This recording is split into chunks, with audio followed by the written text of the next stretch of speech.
오늘의 말씀이 우리에게 생명이 되고 능력이 되며 지혜가 되고 삶 가운데 드러나기를 소망합니다. 요한복음 1장은 성도는 물론이고 이 땅에 있는 모든 사람들에게 위대한 선언을 하며 그 말씀을 시작하고 있습니다. 태초부터 계신 말씀이신 하나님이 육신이 되었다라는 것을 선포합니다. 신이 하늘의 자리를 버리고 사람이 되고 그리고 그 사람을 위해 죽었다라는 사실은 이 땅의 모든 종교에게 충격적인 일이 됩니다. 신이 사람을 위해 인간이 되었고 사람을 위해 죽었다라는 종교는 기독교밖에 없습니다. 왜 굳이 신이 그렇게까지 하느냐라며 사람은 이해하지 못합니다. 도저히 할 수 없는 것, 왜 많은 것들, 모든 것들을 할 수 있는 그 신이 굳이 약하디 약한 사람이 되었느냐라고 말을 하며 사람들은 믿지 아니합니다. 그러나 우리의 하나님은 그렇게 하셨습니다. 하나님은 하늘에서 사람들을 바라만 보시는 것이 아니라 사람들과 함께 하시며 사람들의 삶을 이해하시고 공감하셨습니다. 하나님께서 사람이 되시면서 가지셨던 가장 중요한 목적은 무엇이었을까요? 그것은 사람을 죄로부터 구원하사 하나님의 자녀가 되게 하시는 데 있습니다. 창세 때의 첫사람과 같은 모습, 하나님의 형상을 닮은 그 모습을 회복하게 하시기 위함입니다. 그런데 안타깝게도 성경은 사람들이 그러한 것을 깨닫지 못하였다라고 말을 하고 있습니다. 5절 말씀에 보면 빛이 어둠에 비치되 어둠이 깨닫지 못하더라 라고 말씀합니다. 사람 가운데 죄가 어떻게 하여 생겼습니까? 첫사람 아담이 하나님의 말씀에 불순종함으로 사람은 죄인이 되었습니다. 그리고 그 불순종은 참으로 작은 것처럼 보이지만 그 불순종으로 인하여 사람에게는 죄가 들어왔고 사람은 죄의 노예가 되었습니다. 죄는 자신들을 비추는 그 빛을 깨닫지 못하게 만들었습니다. 그 빛은 계속해서 끊임없이 사람들을 비추었지만 사람들은 그 빛을 깨닫지 못하고 때로는 그 빛을 거부하기까지도 했습니다. 그리고 죄로부터 절망과 고통과 슬픔과 탄식과 죽음, 모든 것들이 발생하였습니다. 9절 말씀에 참빛, 곧 세상에 와서 각 사람에게 비추는 빛이 있었나니 말씀하십니다. 빛은 참 빛이었고 그 빛은 사람들 모두를 비추었습니다. 이 빛은 단순히 어둠과 반대되는 개념을 넘어서서 불완전한 것을 완전한 것으로 하게 하는 빛입니다. 창세기 1장 2절 말씀에 이 세상의 모습을 기록하며 이 세상의 처음 모습을 기록하며 땅이 혼돈하고 공허하며 흑암 위에 있었다. 흑암이 깊음 위에 있다라고 기록을 하고 있습니다.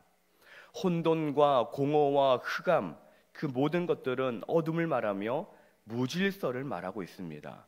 그리고 이는 곧 불완전함입니다. 하나님은 그 세상 가운데에 다른 것을 먼저 하신 것이 아니라 빛이 있으라 말씀하시며 불완전한 것, 질서를 완전한 것, 질서로 만드셨습니다. 본문에서 말하고 있는 참빛은 예수님을 의미하고 있습니다. 예수님께서 참빛이 되신다라는 말은 죄로 인해 이 땅이 불완전한데 그 불완전한 것들을 비추시사 완전하게 하신다라는 것입니다. 그리고 9절의 말씀과 같이 그 빛은 각 사람에게 비추십니다. 단체와 집단, 그런 것들을 한꺼번에 비추는 것이 아니라 개인에게 적극적으로 그 빛이 비추신다라는 것입니다. 그 빛은 각 사람 개인을 비추며 개인의 불완전한 모습, 곧 죄인된 모습, 하나님 앞에 바로 설 수 없는 모습, 그러한 모습들을 다시 완전하게 하실 구원의 빛입니다. 그리고 그 빛을 받아들인 자들은 다른 사람들은 누리지 못할, 그 빛을 받아들이지 못하는 사람들은 절대로 누리지 못할 은혜를 경험하게 됩니다. 우리 12절과 13절의 말씀을 같이 한번 읽어보겠습니다. 12절, 13절입니다. 영접하는 자, 곧 그 이름을 믿는 자들에게는 하나님의 자녀가 되는 권세를 주셨으니 이는 혈통으로나 육정으로나 사람의 뜻으로 나지 아니하고 오직 하나님께로부터 난 자들이니라. 아멘. 그렇습니다. 하나님의 빛, 우리에게 비추는 그 빛을 받아들인 사람에게는 놀라운 은혜가 임하게 되는 것이지요. 우리에게는 그 빛이 비춰졌고 우리는 그 빛을 받아들였습니다. 누군가는 그 빛을 잃어버리기도 하지요. 그 빛을 받아들였으나 그 빛이 희미해지고 때로는 그 빛을 잃어버리고 그 빛이 꺼져가는 사람들도 있습니다. 그러나 우리는 그러한 모습으로 살아가는 것이 아니라 영원히 그 빛을 품으며 그 빛이 우리 안에서 꺼지지 않도록 그 빛을 품으며 살아가는 성도가 되어야 하겠습니다. 사람들의 무관심과 무시 속에서 이 땅에 오실 예수님에게 사람들은 아무도 관심을 가지지 않았습니다. 그러기에 6절 말씀에서는 하나님께서 직접 오실 메시아를 전할 사람으로 요한을 보냈다라고 말씀하십니다. 그리고 요한은 자신의 그 일을 묵묵히 감당합니다. 사람들은 어떤 일을 함에 있어서 자신을 드러내고 싶어 합니다. 호랑이는 죽어서 가죽을 남기고 사람은 죽어서 이름을 남긴다라는 속담이 있습니다. 이 속담만 보더라도 사람이 자기 이름을 얼마나 남기고 싶어 하는지를 알 수 있습니다. 한 번은 세계 유명 관광지 또는 세계 유산 그러한 곳에 자신의 이름을 써놓는 사람, 누구누구 왔다가 감이라는 글을 써놓은 곳이 문제가 되었습니다. 꼭 한국 사람만이 아니라 세상의 모든 사람들이 그런 곳에다가 자기의 이름들을 써놓는 것이 문제가 되었던 것이지요. 사람은 어딜 가든지 무엇을 하든지 자기의 행적을, 자기 이름을 드러내고 싶어 합니다. 그러나 주님께서 보내신 그 요한은 철저히 자기의 할 일과 자기의 사명을 알았습니다. 요한에게는 자신을 따르는 제자들도 있었고 자신을 따르는 많은 무리들이 있었고 사람들의 선망의 대상이 되기도 했습니다. 요한은 말 그대로 그 지역에서 사람들에게 인지도가 있는 사람이었습니다. 그러나 요한은 그 모든 것들을 주님 앞에서는 철저히 아무것도 아닌 것으로 생각했습니다. 19절 말씀에 제사장과 레위인이 요한을 향하여 네가 누구냐라고 물을 때에 19절 마지막에 요한의 증언이 이러하니라 라고 말하며 요한의 증언이 이어집니다. 그리고 20절에 나는 그리스도가 아니라 라고 확실히 말합니다. 바로 이 증언이 요한의 사명이었던 것입니다.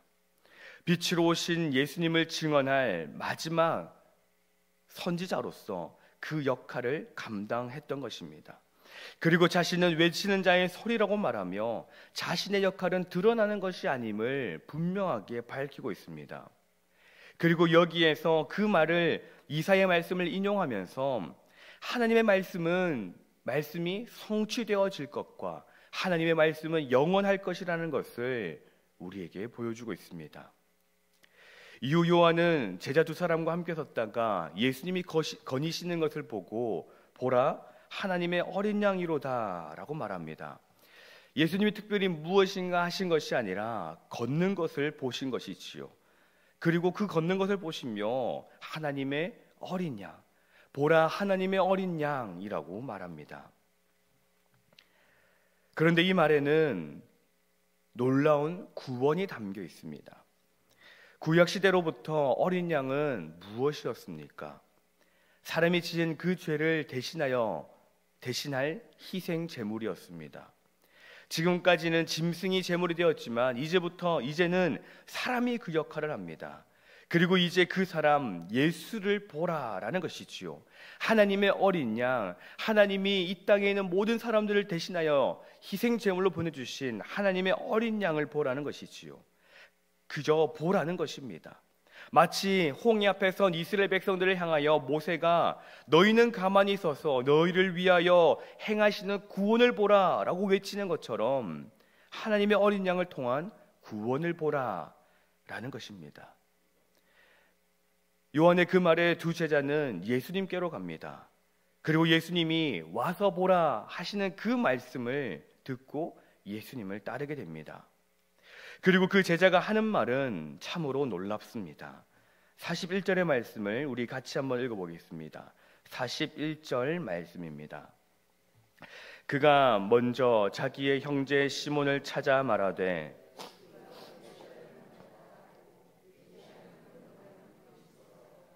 아멘.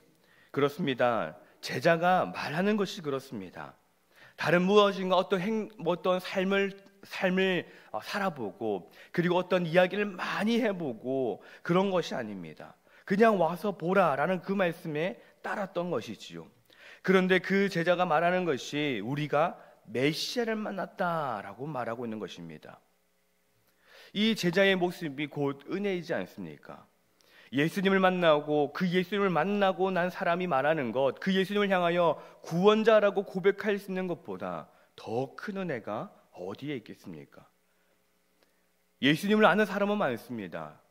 예수님에 대하여 학문적으로 공부하는 사람들도 많이 있습니다. 그러나 그들 중에는 예수님을 구원자라고 믿는 사람이 없기도 없습니다. 그러나 예수님을 향하여 구원자라고 고백하는 것이 얼마나 큰 은혜인 줄 보게 됩니다. 이 제자는 예수님을 향하여 예수님이 구원자시라, 메시아시라라고 고백을 합니다. 그렇게 고백을 한 이 제자는 중간에 흔들리기도 하고 연약한 모습을 보여주기도 합니다.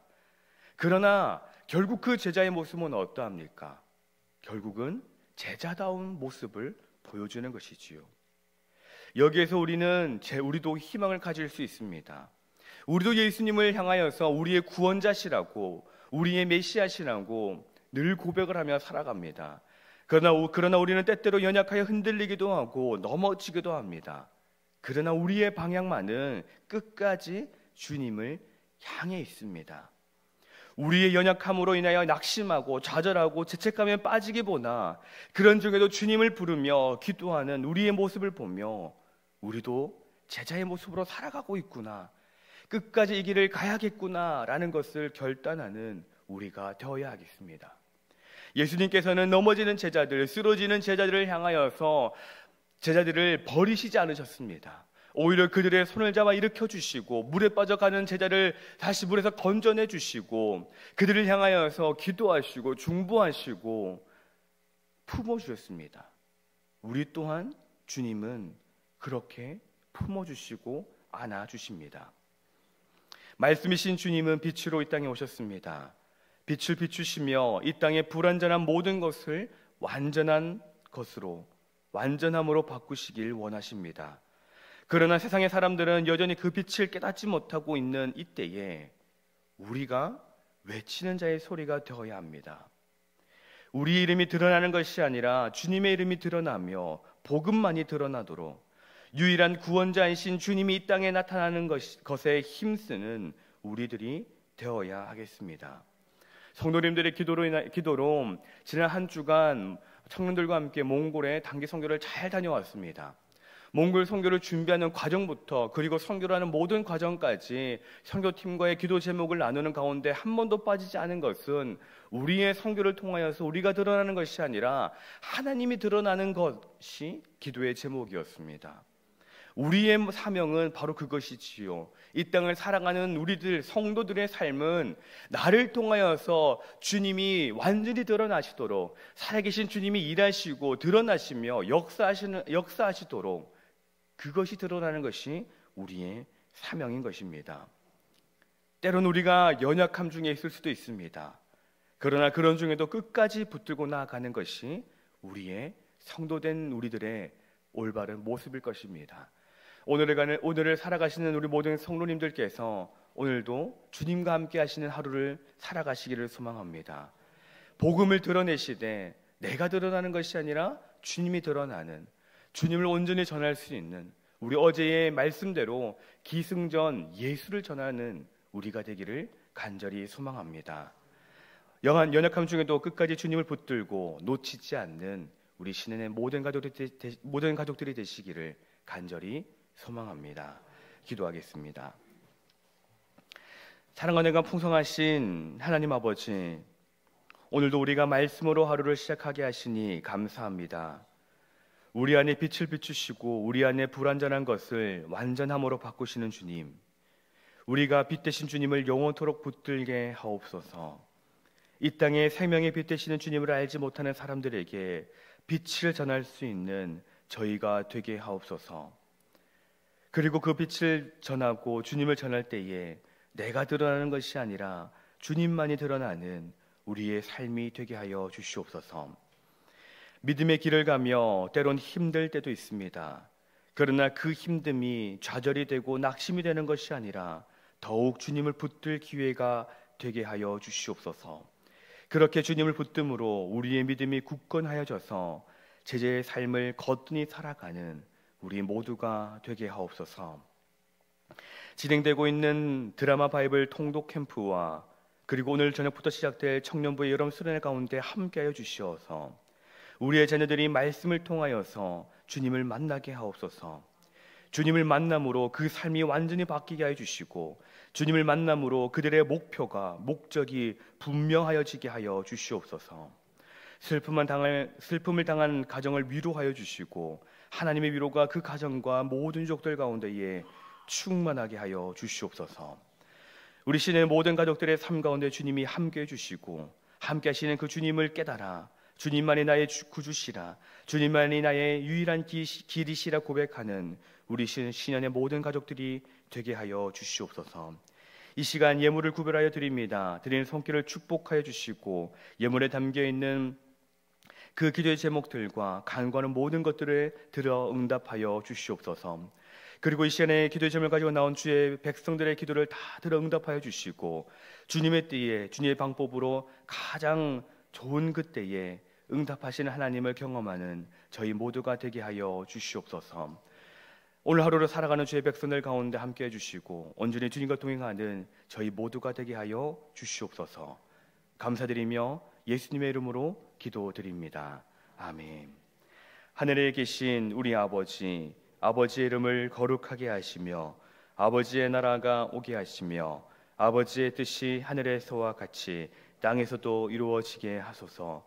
오늘 우리에게 일용할 양식을 주시고 우리가 우리에게 잘못한 사람을 용서하여 준 것 같이 우리 죄를 용서하여 주시고 우리를 시험에 빠지지 않게 하시고 악에서 구하소서. 나라와 권능과